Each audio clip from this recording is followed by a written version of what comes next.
What's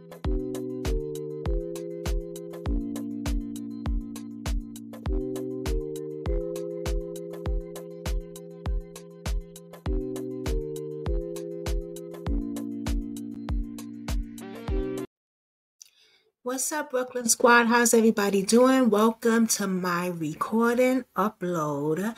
I have a missing case. This young lady has been missing as of last year. Her name is Kattie Ferguson. So I'm going to need you, right? Because it's free. What I'm going to ask you to do it's free. Both things is hit that subscribe button, okay? Actually, three things. Hit that subscribe button, hit that notification bell, but the most important thing is to share this video. If you ain't do nothing else, if you don't want to come check me out, if you don't want to subscribe to the live, that's cool, but I'm gonna need you to share her video because I need you to understand, right? Her parents are looking for her. She needs to be out there. She's getting coverage, which is a good thing. But we want her family to know that Brooklyn Squad over here, we cover all cases because we care and we've been doing it. We've been doing it, right, from the start. And we care, okay?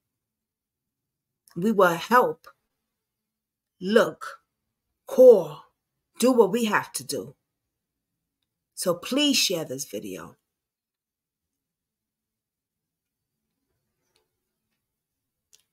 Now, this young girl, Kattie Ferguson from Arkansas, and shout out to Arctic Fox because this is his hometown, he said.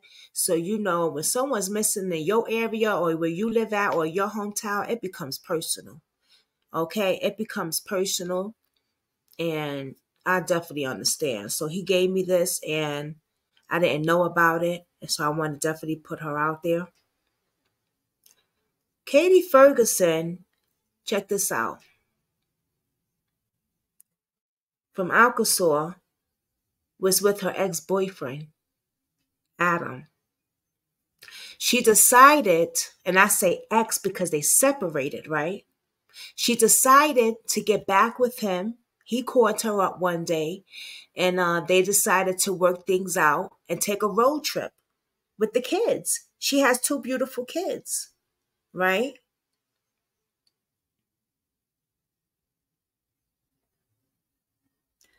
She takes this road trip on a Saturday. The police stops her because they see a vehicle that just don't look right in the parking lot, like parked somewhere. So they stop her and everything. And she says, she explains to the officer that they was just passing through. They was trying to stay at the price, another hotel, but the hotel took all their money or something like that. And her ex-boyfriend called her up for them to get back together. So she decided, she wanted to work things out and stuff. So the cop is like, oh, okay, she's talking to the cop. So he's like, can I see your ID and stuff? So the cop said that she looked fragile and stuff. And, she was looking for her ID and everything.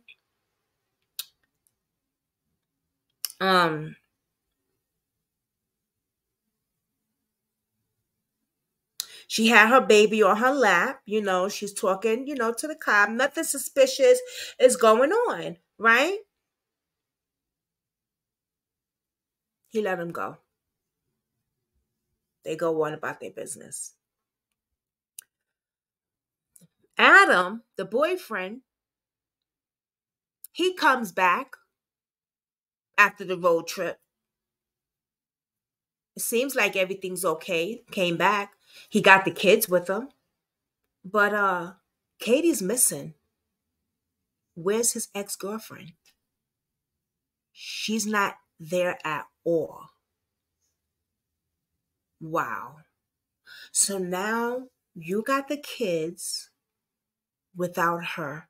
Did she run off? Did she decide to stay at a different hotel? I don't think so. Because the things that they found in his vehicle was very suspicious, and he still hasn't been charged. Check this out.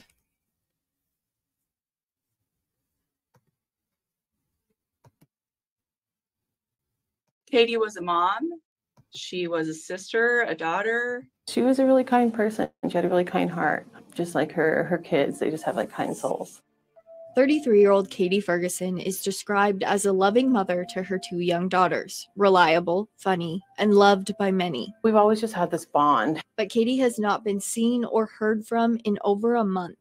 The most tragic, awful thing. While first reported missing on November 2nd to Cody police, Katie's sister, Nicole Ferguson, says her disappearance could have happened long before that. She was doing good in Alabama, and then I do think that when, the ex-boyfriend came up, that maybe something happened. Katie left Cody in May of this year to live with her mother in Alabama, taking her 4-year-old and 11-month-old with. Family says this was an attempt to get away from her ex-boyfriend and the father of the two girls, Adam Avalis Jr. So it shocked the family when Katie asked Adam to come to Alabama just 3 months later. I never in a million years thought he would do something to her. I didn't.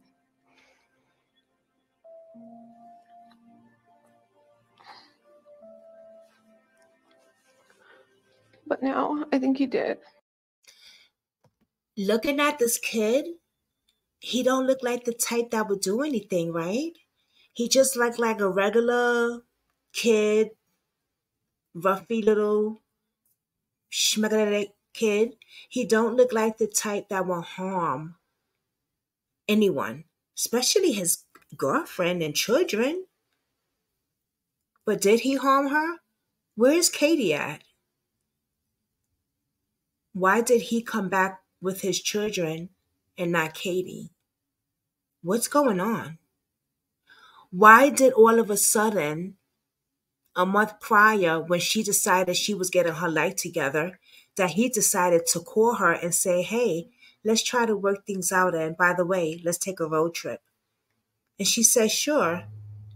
And she never returned. Interesting.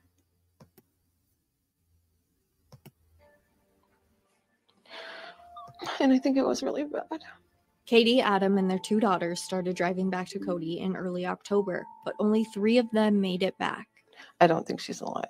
I really don't. Katie was last seen in Arkansas around October 5th, but according to family, was not in the car when Adam was pulled over in Texas on the 9th. Then, on November 4th, the Dodge Durango that was driven back was found abandoned in a field near Cody. 2 days later, Nicole watched as police searched the vehicle. Investigators told her they found bullet holes in the passenger door and a large quantity of dried blood inside. Katie's stepmom, Angela Ferguson, is trying to remain hopeful but fears the worst. It all points in a very tragic direction. It's just unfathomable. Adam was arrested on November 8th for charges of possession of a controlled substance, unauthorized use of a vehicle, and for a previous warrant. And I just really hope that Adam will talk. For now, the family says they are waiting to hear about DNA results from the blood found inside the vehicle. A family left searching for answers. I love her, and I don't want to be negative, but I don't think she's going to come home, but I at least want her to be found. In Cody, Haley Monaco, MTN News.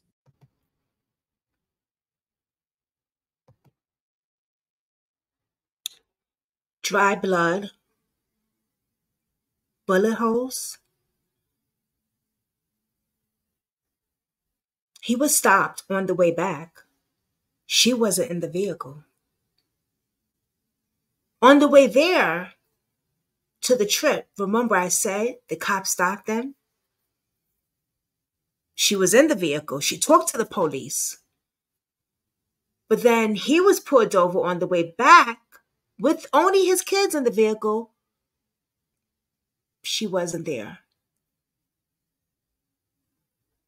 A search for the vehicle, blood, a lot of blood, bullets, and no Katie.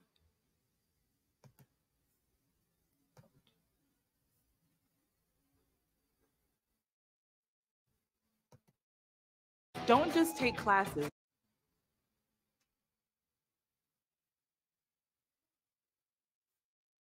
Where is Katie? What's going on? Why isn't he charged? Because it's really just a matter of time before you just sort of put all the pieces. I want to bring in Dave Ehrenberg, state attorney for Palm Beach County and former assistant attorney general. Well, let's hear what they got to say. I don't get it. I kind of figured if you have a trove of evidence this big, Dave, it's not that hard to charge because it's really just a matter of time before you just sort of put all the pieces together and wait for the DNA testing to come back. Why do you suppose there's been this holdup? Good to be with you, Ashley. Your spidey senses were right as usual, because generally when something like this happens, you look to a spouse, an ex-boyfriend, a Brian Laundrie figure like this guy, Aviles. But prosecutors have to have enough evidence where they can believe they can get a conviction beyond a reasonable doubt. That's much higher than the police standard for making an arrest, which is just probable cause, a much lower standard. For prosecutors, if they act too soon before they've really got the goods, then the clock starts ticking and the defendant has speedy trial rights, and you can lose the entire case. So prosecutors are going to be a lot more cautious before they file the charges against him, but those charges are imminent. Yeah, I get the sense, certainly from those court docs. He's like currently a suspect in another jurisdiction, a homicide. Yeah, I can't imagine there's another body somewhere, but you never know. So here's the other thing that a lot of bloggers and podcasters have been sort of noodling. And that is that there were these two kids in the car. I think one of them is like around the age of 1 or, you know, a toddler, younger than a toddler, perhaps not even walking yet, according to Katie's mom. But the other one was somewhere around 4 years old. And that's a person who has, you know, thoughts and can articulate them. What is the challenge for people like you, for prosecutors, when you have a little itty bitty witness like that can be the only witness that really knows what happened? It's a challenge because you've got to convince a judge that the child is mature enough to be able to express themselves, that they know the difference between truth and a lie. And you can testify if you're as young as 3 years old in the system, but it just depends on each unique case. What did this child see? Does the child have some really important evidence? And does the child show enough credibility that you can put them on the stand? It is very difficult because even if you get that child to testify, they often have to look at their own father sitting there staring at them. So, you know, the prosecutors want to have enough evidence where they're not going to have to rely on the 4-year-old child here to make a case. Well, I assume that once the testing comes back, we're going to find out the dried blood in the vehicle was likely Katie. Now, to go back a little bit, he was charged, yes, but he was charged of possession of I'll tell you right now, Adam Shane Avell Jr. of Cody, Wyoming has not been charged. He was arrested on charges of felony and possession. He has not been arrested or charged with anything consuming her disappearance. He was arrested for possession. But what about all the blood and the bullet holes that was in his vehicle? And what about the comment that his little boy said about what happened to Mama? And I'm going to talk to you about that tomorrow on the live. But let's continue as we join Arthur Fox tomorrow on my panel with this case. The seat is missing, I don't know, but we could see from that body cam that there clearly was a passenger seat and there clearly was a passenger sitting in it. And that was Katie, just days before there was no longer a Katie. So this mystery continues, at least for now. I'm going to have you back as soon as we do find out if charges are leveled on this guy. Dave Ehrenberg, thank you as always. Love seeing you. Great to be with you. Isn't that crazy?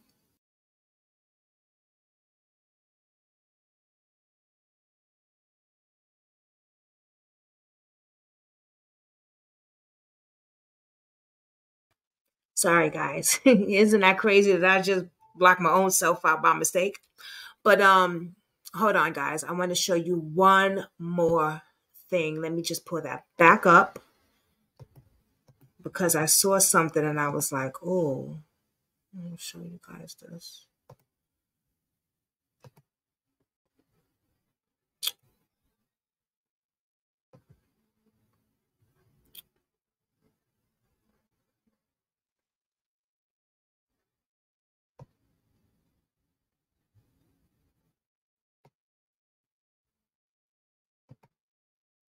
Whatever you do it.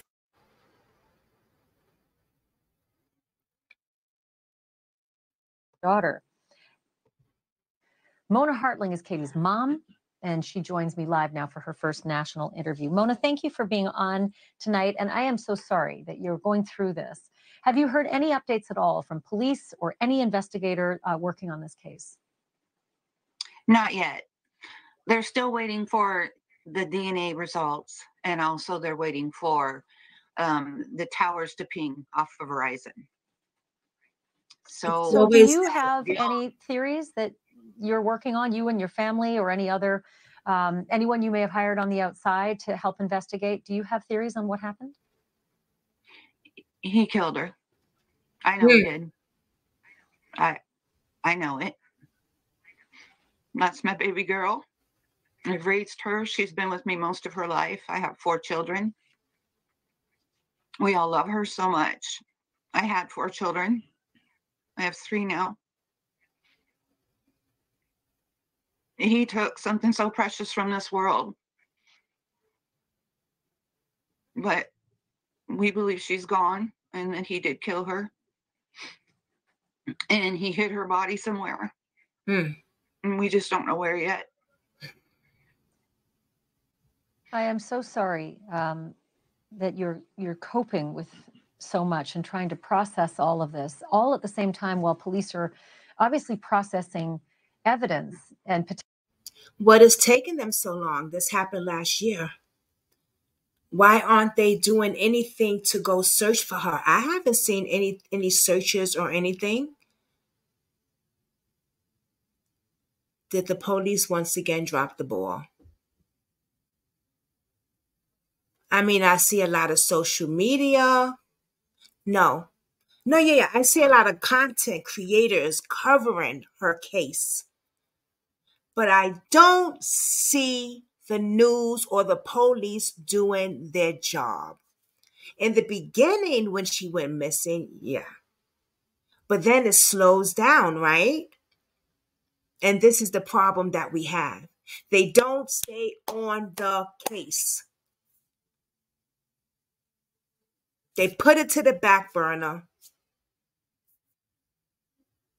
It shouldn't be that hard. He had bullets and he had a bunch of blood, and you have a little child who says something that would take your head around, that knows what happened to her mother. potentially moving towards an arrest regarding the disappearance of your daughter. Yeah. I want to ask you about the children. They're young. I mean, a 1-year-old and a 4-year-old, it's hard for them to sort of process anything that they see, especially if a grown-up tells them what they see or what they saw. Were they able to offer anything? Were they interviewed? What did they say about their journey across the country? I know that they've saw something. We don't know what yet. They're currently with their grandma Stacy, and she's a wonderful, wonderful grandmother. But Harlow had said something to investigators that Daddy hurt Mommy accidentally. And also the baby, the 1-year-old, she turned 1 not too long ago, which Katie would have never missed her baby daughter's first birthday. She had a big burn when she came back, and it's on her wrist and her shoulder. And when asked what happened, the 4-year-old said that she had fell into a campfire. She can't even walk yet. Katie That would is have never just extraordinarily curious. right. Yeah, I can Right. imagine the police are probably processing a lot more than we know. Mona, we're going to Mhm. follow the story. I mean, the similarities between this story and Gabby Petito are remarkable.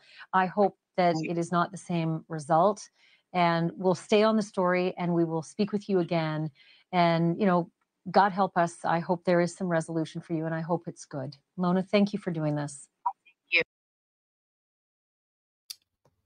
My prayers are to the family, for sure. For sure. And I hope your prayers are to the family as well. And I hope you share this video because as you see, we don't have the police looking for her baby girl anymore. Even if they do have an idea that she might be unalive, we need to find her body so that her family could bury her the proper way. Not in some ditch or a river or wherever the fuck that mother effer put her. It's sad. So share this video. Give it a like. And if you're not too busy, subscribe to the platform. You're going to want to because this is the real platform, baby. I put out stories every day live. And I continue to check on the parents because that's what I do because I care. And with that, I will see you guys later on the Kanika Jenkins and the missing and unalive Zach TV.